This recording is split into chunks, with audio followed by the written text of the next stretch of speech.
The medium is the message. That turn of phrase was first coined by a Canadian communication theorist. Marshall McLuhan argued that communication researchers should be just as concerned with the mode of communication as they were the message itself. In this episode, we'll apply his theory with a parasocial twist.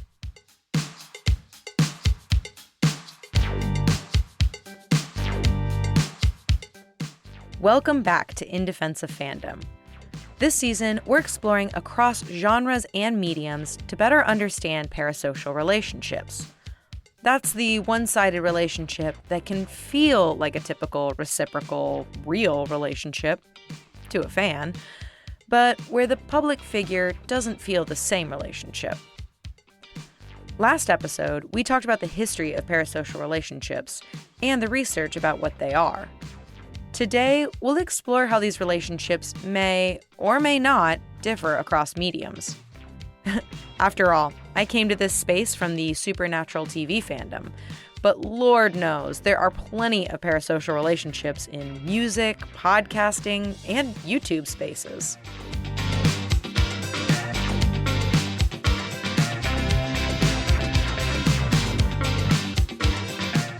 I thought we could start off a little close to home for me personally. The music you hear right now is an instrumental track of an original song written by a Chicago-based local band, August Hotel. I was first introduced to this group through my husband, then boyfriend at the time, who was co-workers with the guitarist. The band played together since at least 2017 and released 2 EPs and numerous singles. The Chicago Tribune even wrote, August Hotel's music features a depth typically unheard in the soundscape of peers. August Hotel officially disbanded after a final show in April of 2024, but everyone is still friends and working on new creative endeavors. Let's meet the band.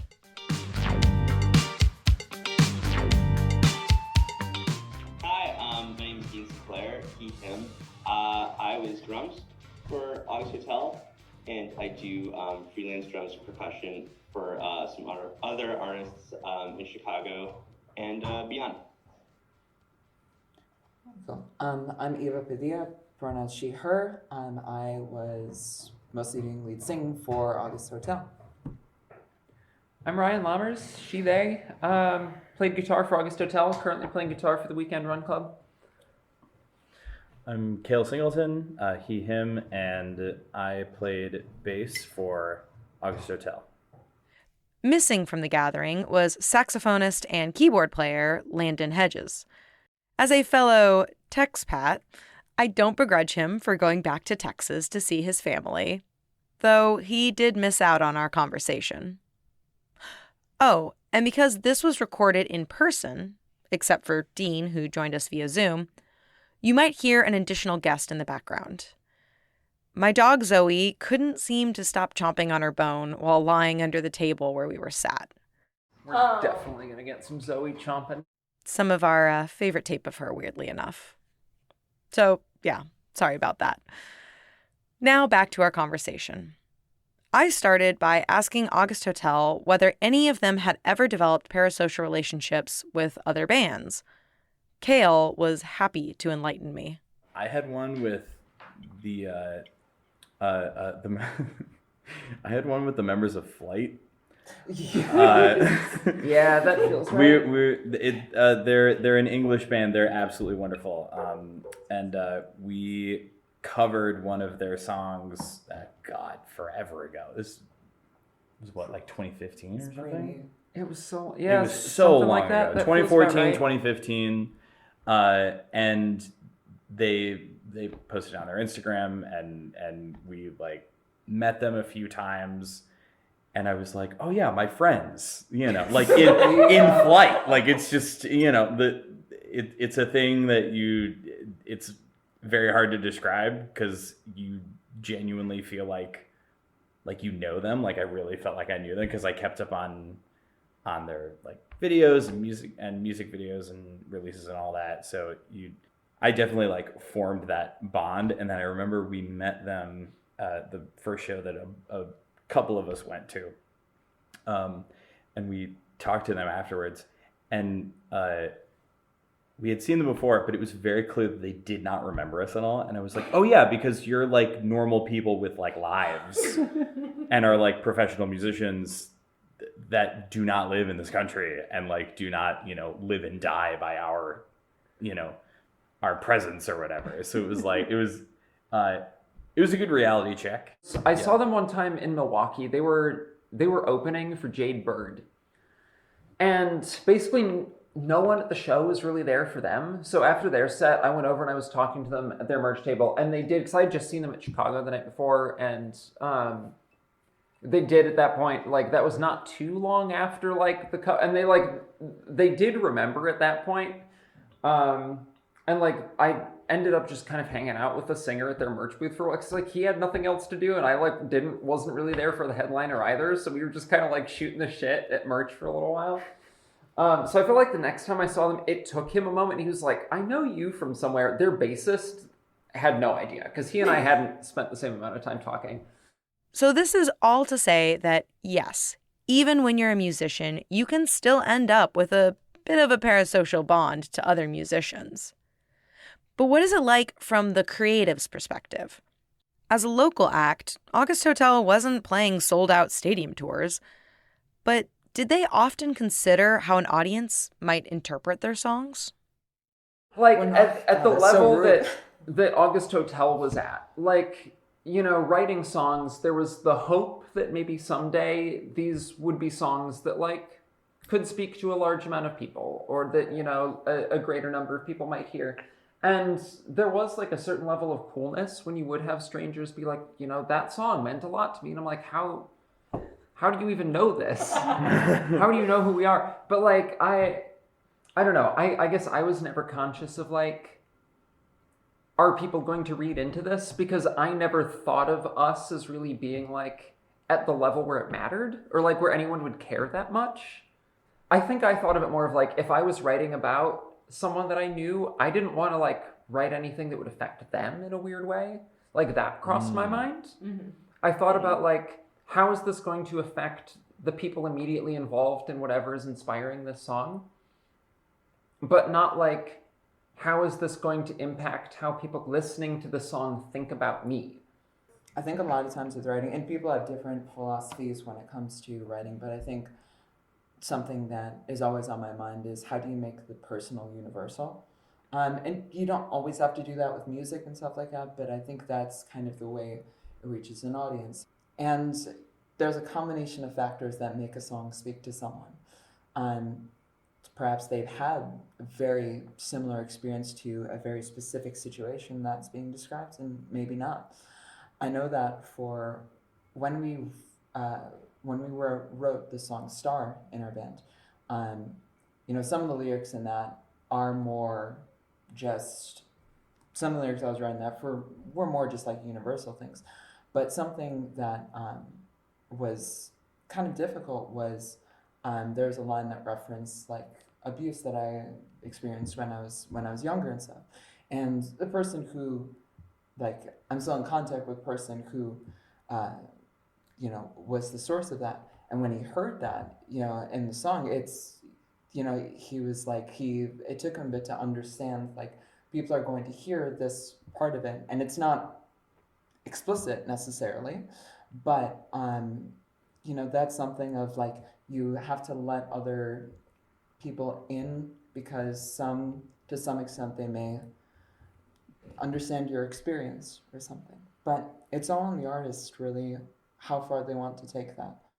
When songwriting, the members of August Hotel don't directly think about the potential parasocial bond that could be created, but they are mindful of how an audience might interpret their lyrical choices and how this can be a connecting experience.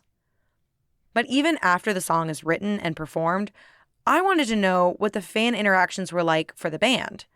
For local bands who perform in smaller venues, there's always that downtime to hang out at their merchandise table in the back of the venue and meet some fans face to face. I mean, I'd hope it'd be an absolutely lovely experience to meet folks who appreciate your art. But also, I can't really blame you if you don't remember some random fan's name. The like most innocuous version of this is just like someone who comes up to the merch booth after the show, knows who you are, like very enthusiastically says hi, like you have a relationship with this person, and then you're just like, I don't know who you are. Maybe if I Yeah. saw your Instagram handle, I'd be able to put two and two together, but like, I have no clue. There were people who would like come up to me after like every August Hotel show, and I'm like, and act like we knew each other, and like eventually you kind of would, because you're like, oh yeah, I know you because I see you every time. A very similar thing to what Ryan said. Yeah, say you play like a city, like a Chicago or something, for example, and then you play again a couple months later, and like, yeah, exactly, so the same person comes up, and like they're talking to you like, hey, what's up, and like you don't really recognize their face. I mean, but in between them seeing you in person, you interacted, say, online in a TikTok comment or an Instagram comment multiple times.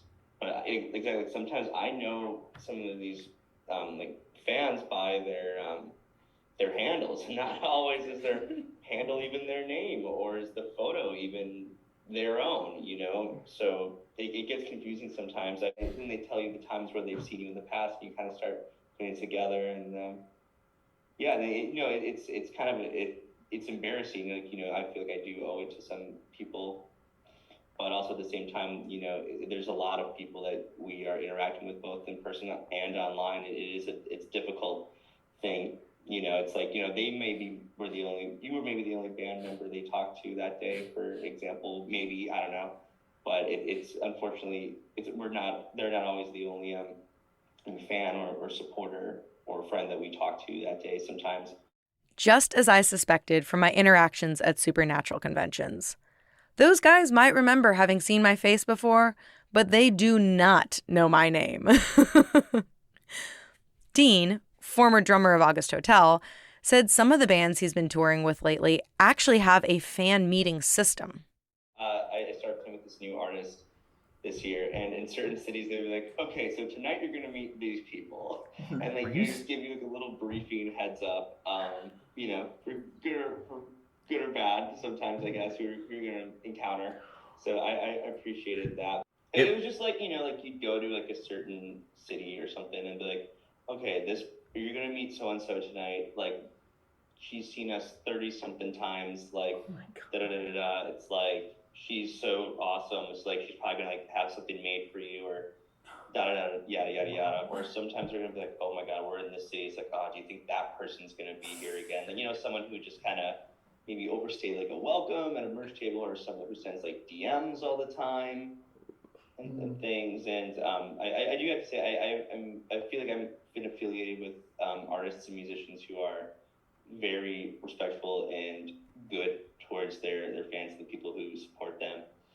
But you start looking at like their DMs and things, and some people are it's very constant, very relentless, and they do their best, but not every message can always be responded to.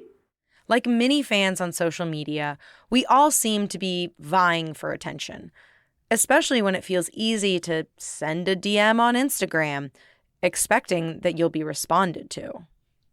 And I don't think that's a bad thing, necessarily. We shouldn't be surprised that fans feel strongly about musicians. After all, music is meant to be moving and build those strong feelings inside a listener. And it can also build bonds between fans. In fact, that's something we'll talk about specifically later this season. But when all the attention from many, many fans is directed at just a few people who comprise a band, it can be taxing to engage with everyone. And of course, because of the internet, we always get some weird ones. As Ryan described from her experience with another band, Weekend Run Club, on Instagram. Like, we get these insane comments, and we just text them in the chat. We're like, guess what just happened on... There are two videos in particular. We had one, we were doing just like... Mitchell's dad had like written Chicago-specific lyrics to We Didn't Start the Fire, that Mitchell was like, oh, it'd be cute just to do a reel of like us performing this, because why not? Content, engagement, it's all good. that has been hysterical in like people have gotten so nitpicky with it, which I think is really funny. We get like Billy Joel was from New York. Do better. And Oh, wow. we literally replied, "We are from Chicago." And sometimes these kinds of comments can also get weirdly personal. We also, this one, like in particular, just got like a lot of absolute weirdos. I think I know which one you're talking about too. I don't even know how to go into this particular one. It is that one. I know exactly which one you're talking about. Someone commented on that video. Is Ryan breedable? Yeah! I mean, I think that, like, in some ways, all of it is such a blessing, and, like, I feel very lucky, but also there is a lot that is just, like, so strange and so weird to navigate and, like, sometimes deeply uncomfortable. Yeah, I feel very lucky, but it's definitely a bit of a double-edged sword.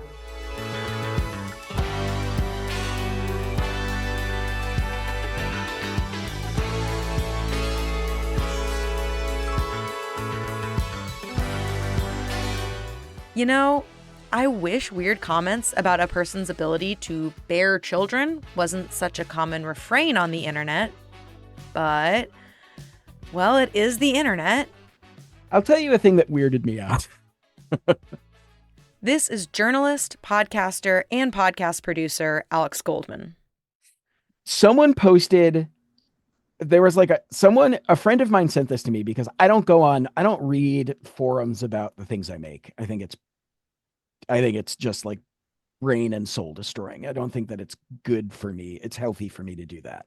But a friend of mine sent me a screenshot of a person saying, the most important question right now is Alex Goldman bi?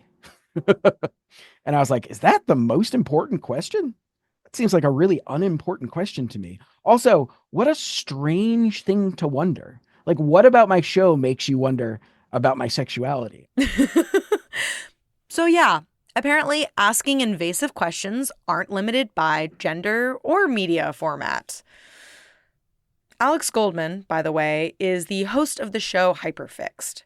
He also has a long career in radio/podcasting, working on the WNYC show On the Media, co-hosting Gimlet's Reply All, and is currently producing the show Western Kabuki. I first remember hearing his voice listening to Reply All. It was this weird, quirky show about the internet. Part of the show's charm was how the two co-hosts would have genuine conversations and interact. People like it more on Reply All. It made the show easier because there was a lot we didn't have to script. We would outline stuff we were very big outliners. So we would definitely put stuff out there. We would definitely like be very sort of exact with the way that we did it, but we didn't necessarily do it. It did allow for like genuine surprise and interaction, because a thing that may not be immediately apparent from listening to it is that the way we would do it is one of us would have an outline and sit there and read to the other person from that outline. But like generally the other person didn't know what the story was. We would be very principled about keeping the story from the other person, which definitely made it more interesting to actually hear discovery happening on the radio. Of course, having a show that just sounds like two friends shooting the breeze is a perfect setup to create parasocial relationships with your listeners. Not that it's the intention, but it certainly often seems to go that way. I don't know the scientific reason for why that's the case, but I do think that they do lend themselves to that kind of relationship. I think there is an intimacy to like being told a story by someone. I know that in my life, in romantic relationships. I have definitely like read books to people, and that's like a pretty intimate act. So, the act of storytelling to one other person, like I do understand it to some degree. And I think Alex is right here. There's something intimate about hearing familiar voices in your ears every week. I always liken it to hearing your friends discussing an interesting topic from the other room. It feels like you could just pop your head in and chime in with your own thoughts. In fact, one of the reasons I wanted to interview Alex for this podcast is because I had a bit of a parasocial relationship with his old show, Reply All, specifically during graduate school.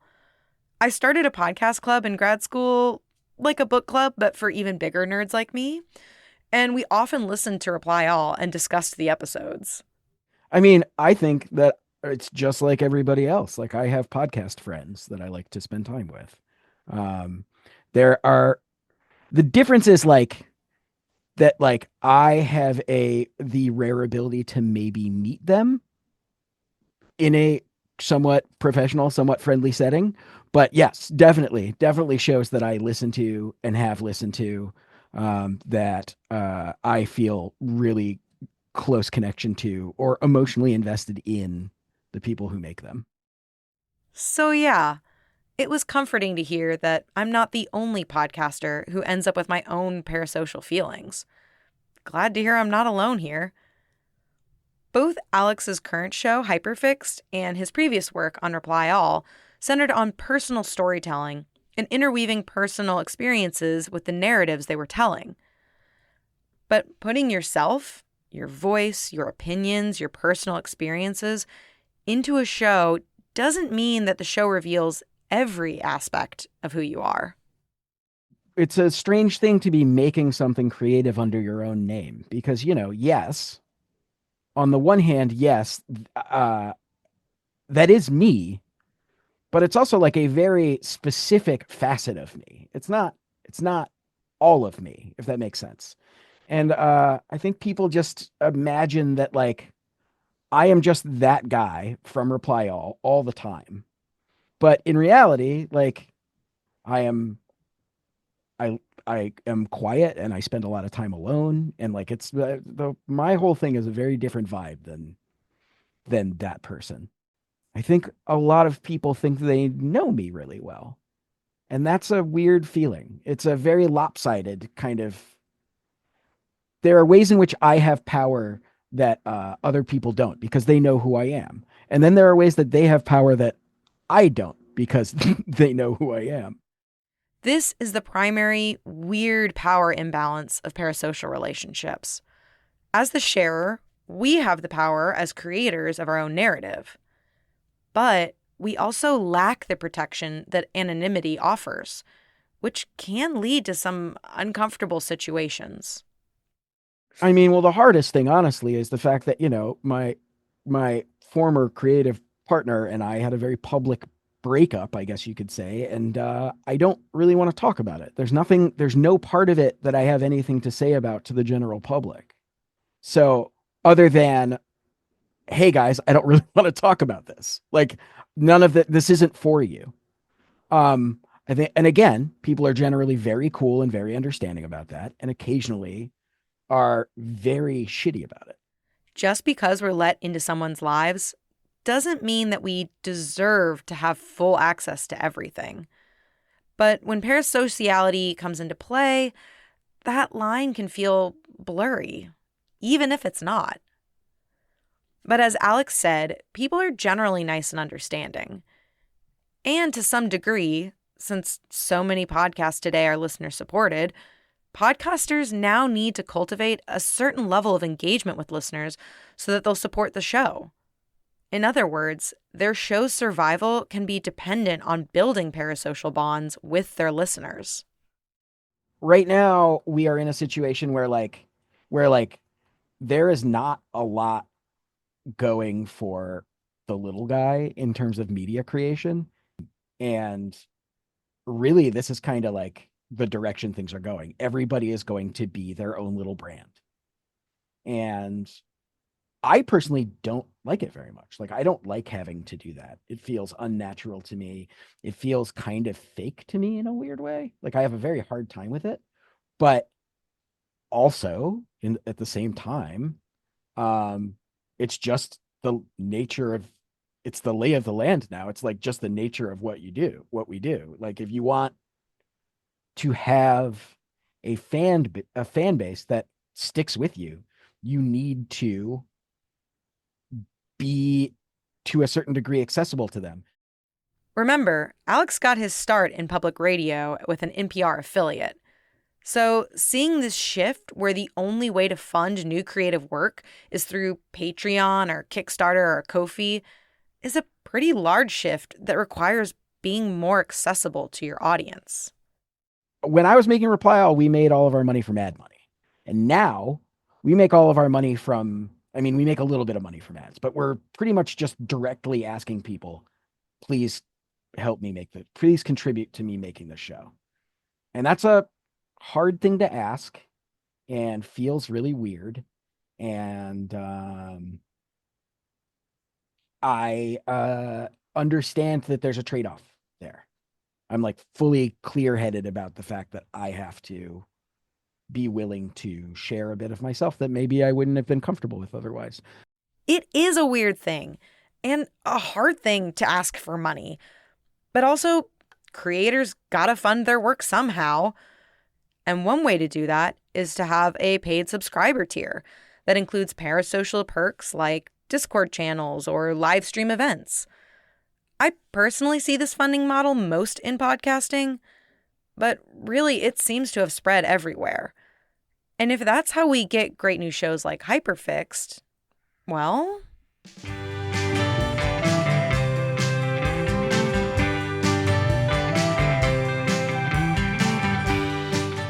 I think that I wouldn't have been able to make Hyperfixed if it weren't for the fact that people have this relationship with my work and with me. Like, I don't know that there would have been enough interest. So that is huge. Like, that's a really big thing. It helps people get really engaged with the thing you make. And things are very different now for people who are making stuff than they were, I don't know, very recently than they were a couple of years ago.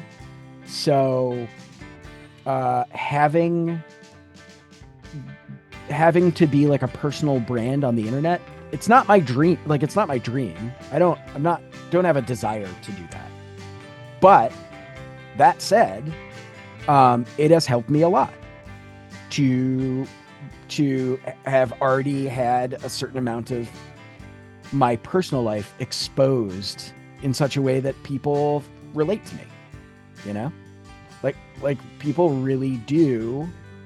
I think it really contributes to my success, for better or worse.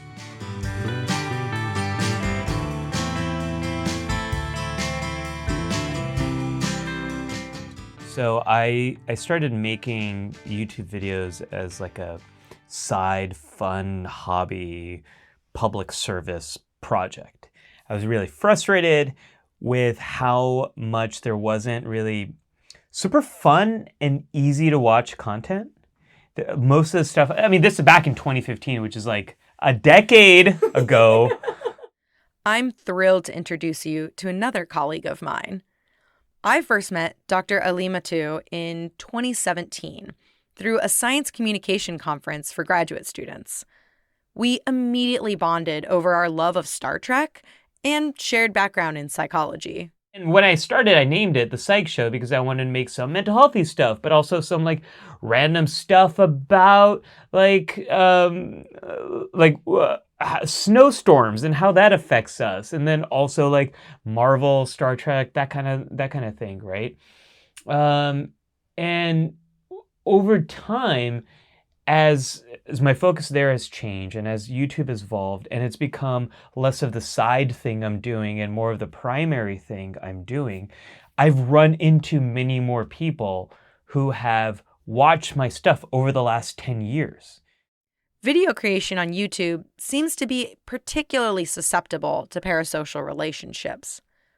Unlike podcasts, which can be created by individuals or large media companies such as NPR, YouTube still remains primarily driven by small creators.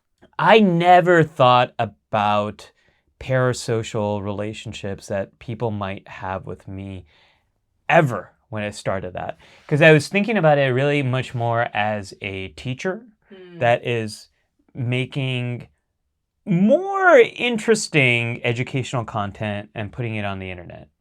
That was it. Despite starting the Psych Show as a free educational creative project, it's slowly become more and more of Ali's life. And that has impacted how his audience views him and how he views his audience. Yeah, I never thought about it, but now I do. And now what I hate is, okay, well, how do I build in the parasocial relationship into the business model? Right. Purposely. Yeah. Yeah. And what does that look like? And how do you do that right? And how do you do that wrong? Looking back on Ali's early forays into video creation, he accurately matched the style that was most prevalent on the platform.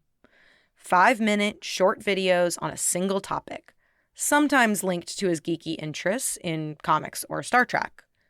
These early videos still have the classic direct-to-camera speech, a style that those UChicago researchers in the 50s pointed to as a classic impetus for parasociality. But YouTube has changed a lot in the last 10 years, and short videos are out. Long live the multi-hour video essay! Even more than long scripted video essays, with the rise of platforms like Twitch for streaming video games, but also just conversations, we've seen an even harder pivot towards this parasociality. I just, an hour before we sat down to record this, I just finished a live stream, my first kind of very long live stream with my community, my audience, my customers. See? What are they? They are people I'm trying to serve. Yes. Right? And are they a community? That's the term YouTube and everyone else is shoving down my throat because that's in whatever, they've kind of framed things that way. But I did this. I sat down to do like a 1 hour plus live stream, and it ended up being almost 4 hours. Oh my God. And that was awesome because I really enjoyed spending time with all of these people who are interested in social anxiety and having this direct interaction. I'm putting quote marks around direct because it's one to many. They're seeing and hearing me and texting in the chat. We're not looking at each other. We're not hanging out. Yeah. And they know my stuff and I have no idea who these people are. I have absolutely no idea. Ali has been around on YouTube long enough to have seen these changes happen in real time. He started on the platform because it seemed like a good vehicle for sharing information about mental health and psychology. So I wanted to just share this stuff with the world. I didn't come to this to like create a community or be like a figurehead in this community, right? And I want to make really good content that helps people. And it seems like now there is a lot of need and desire and also business push to make content like I just made, which is kind of hanging out content. The first hour and a half of it was kind of like a lecture-y thing. Not a boring way, that makes it sound so boring. But it was kind of like a webinar thing, interactive, info dump. Yeah. Where are people with this? What do you think? And then the whole rest of it was just kind of like hanging out. Yeah. And sharing stories and responding to comments, which that's not what I got into business to do. And to be clear, it's not that he doesn't enjoy interacting with his viewers. He genuinely enjoys their conversations and seeing bonds that folks make with each other. But he didn't really expect to become a locus for this kind of parasocial community engagement. But it's hard to fight against the algorithm, and what people now expect from YouTube. And what these platforms want is to push long form content. Constant engagement. Yeah, Stay content on the engagement. platform so we can sell Yeah, your data. yeah. They want YouTube wants session time. They want you to watch one video for a long time, and then that directly leading to another video. And what they've found is this kind of video-based podcast, long-form content is very good at retention. People watch, and they keep watching. And because there's a relationship for 2 hours long, you feel like you know these people, and then you keep watching more. Okay, so that can be good, but that also can very easily lead to manipulation and lead to like people getting pulled into some pretty nasty stuff because of this relationship. So I don't know. You asked a question as a content producer, and I never wanted to make vibey content. To some degree, creators have to follow their audiences and not the other way around. If you want to reach folks, you have to meet them where they are. And that can mean changing how you present your material. It's the whole idea of like manufactured authenticity too. I should note that Ali was quick to point out that he's not playing a character in his videos. But a lot of YouTubers will play a bit, grow up, and change, as we all do. Yeah. But you're right. Like the content, there's this sense of authenticity that this is the way the person is, and you could discover and binge that content at any point of time. And maybe that's not who they are. First off, maybe that's not who they ever were, and they were playing a character. But because of YouTube and how it all works, you feel like that person's really them. Or like they've changed. Yeah. I hear that from a lot of other YouTubers. it can be tricky. If video creators no longer feel like they match the persona that they first started creating under, how do you thread the needle of giving watchers what they expect while still being true to yourself? Ali might not have all the answers, but he has found a method that works for him. But I was just talking about this on my stream, about how to get clarification around your values and how to make decisions that are consistent with your values. And right now, what's really important to me is to be dependable, to be creative, to really have fun with the work I'm doing and be of service. That's all I really care about. I want to be dependable for my friends, family, for the people I serve. I want to make creative, fun projects that push me, and I just want to help people. That's it. I don't care about anything else. So like, if the best way for me to do that is to lean on that lever of upping the relationship with other people, then I'm gonna do that. But it feels a little gross to me.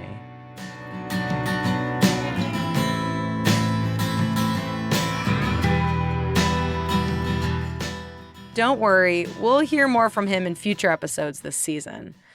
But I want to cover one last medium today. It comes out of theater fans in different ways at different times, but when a show really hits, I mean, you can't help yourself. Like, as a theater person, at least, you can't help yourself. If you're thinking to yourself, hey, I heard this voice earlier. Well, yes, you did. This is, once again, Kale Singleton.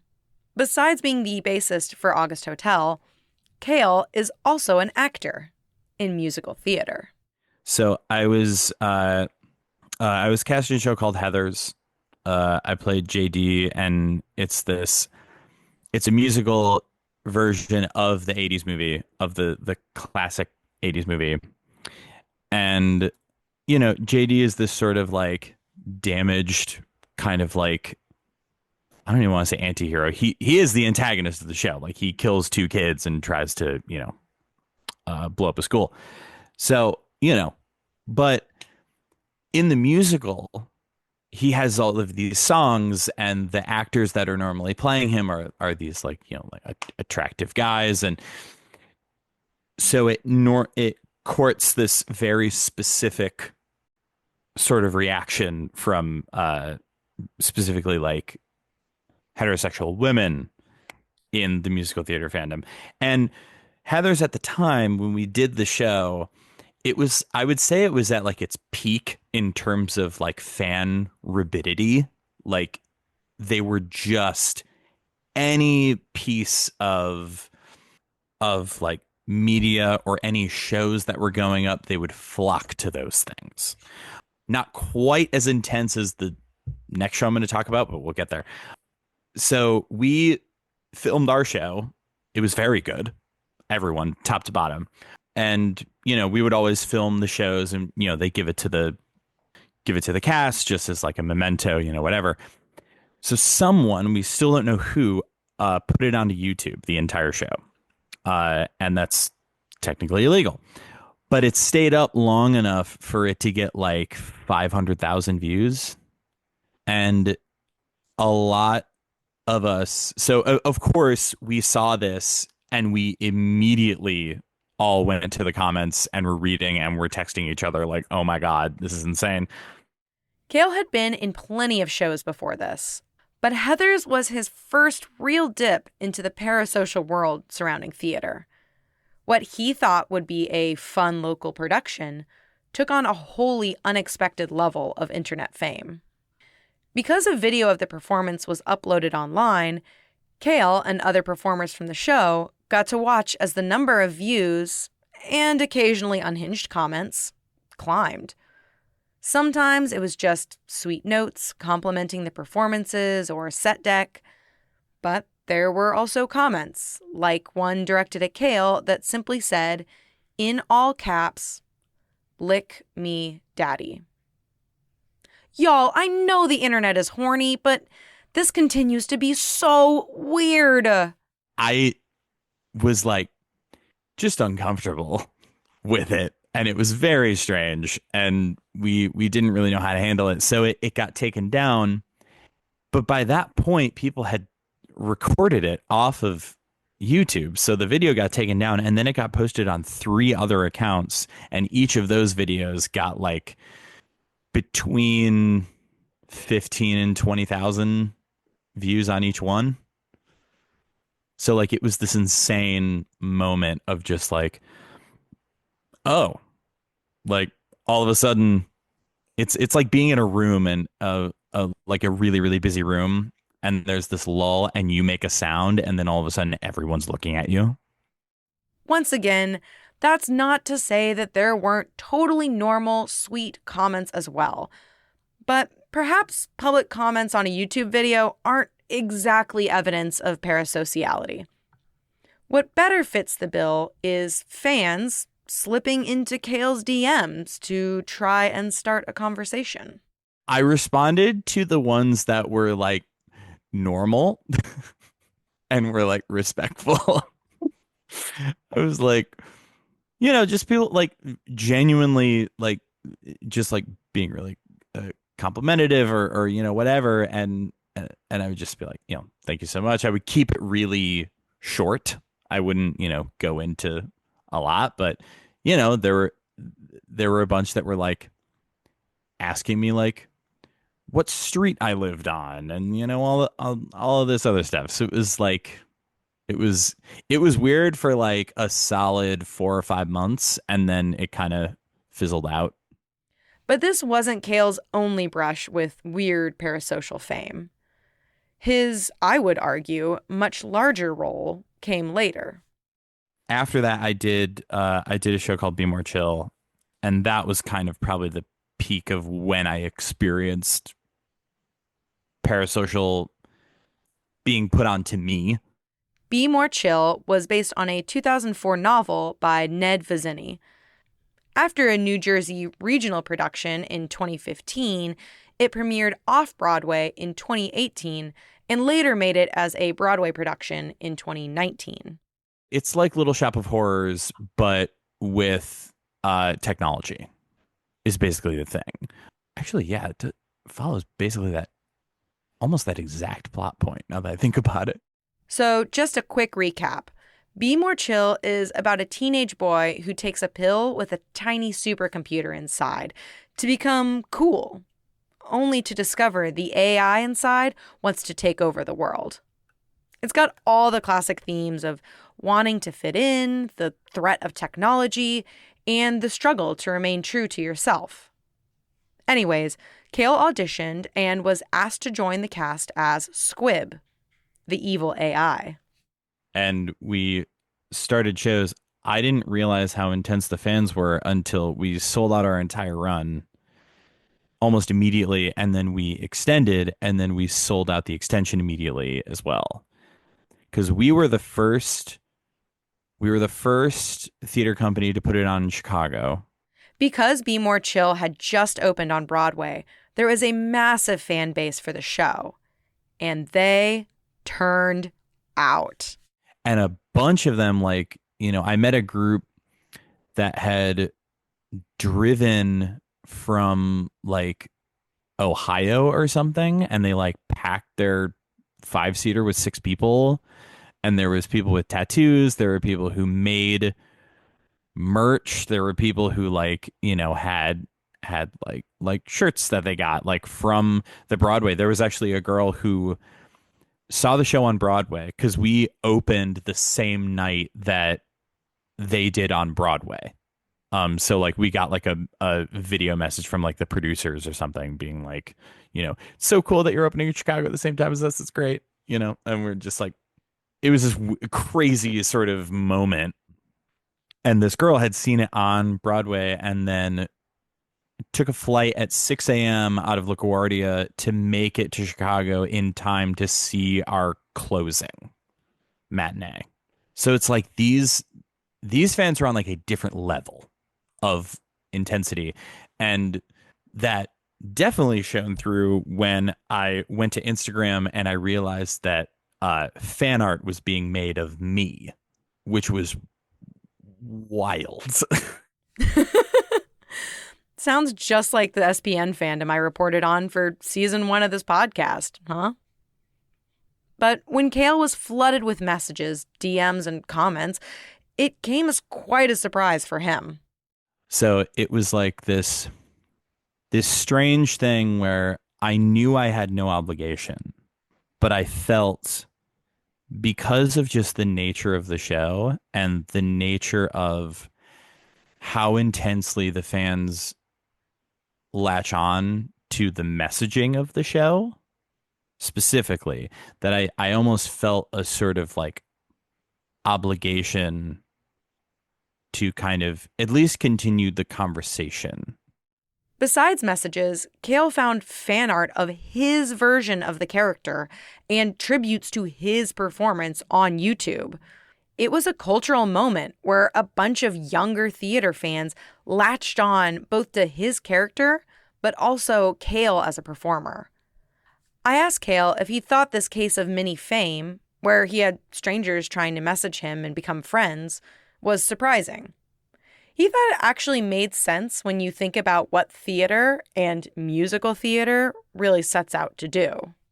Musicals especially, I feel like they have this sort of innate ability to, I don't know, they like, it's a form of expression.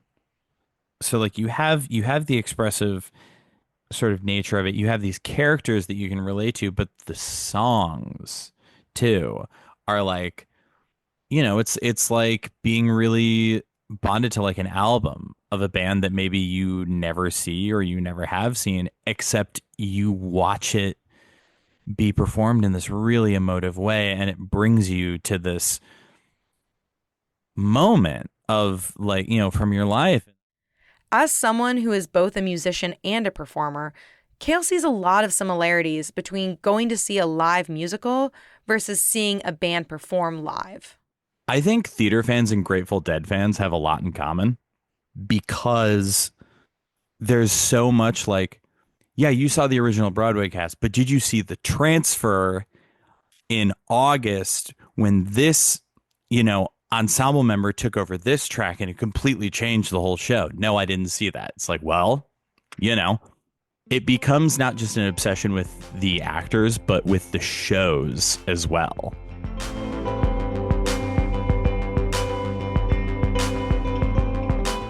I do want to bring us back around to live music.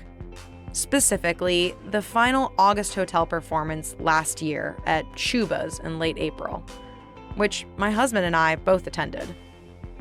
I remember after the show, hanging out and chatting with our friends while trying to stay out of the way as they ran their merch table and spoke to fans. As I stood off to the side, I witnessed one fan nervously gripping a sheet of paper that appeared to be the set list from their final show. I watched as they nervously screwed up the courage to approach the table and ask for the band to sign the list of songs they had played that night. Looking back, I wonder how that fan felt about the band member they were approaching. Just a regular case of starstruck? Or was I witnessing someone meeting their parasocial crush? From my vantage, it truly was no different than seeing fans in line to get autographs at a Supernatural convention, or witnessing fans lined up at the stage doors after a musical to see the performers as they exit. Humanity looks the same, just the genre differs.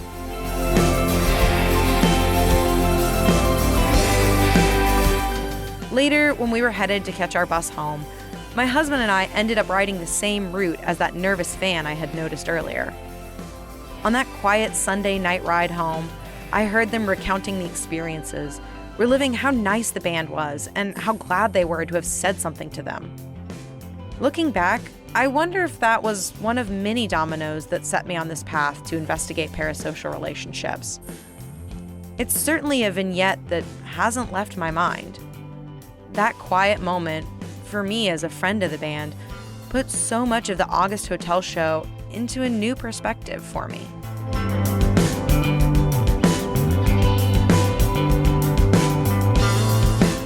Next time on In Defense of Fandom.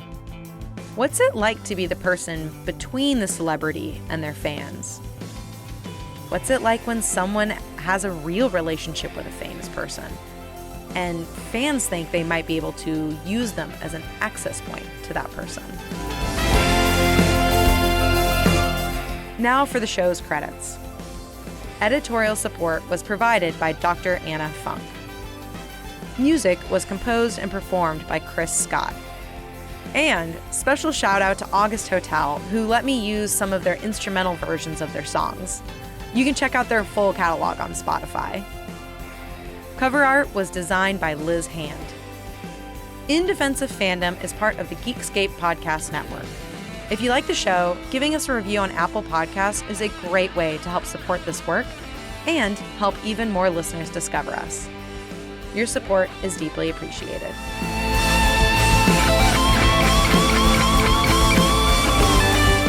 One last note I want to make between recording these interviews and putting this together.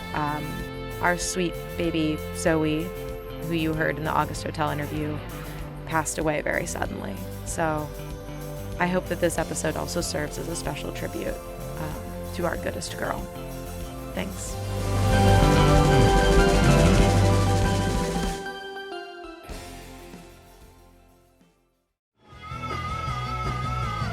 You're listening to the Geekscape Network.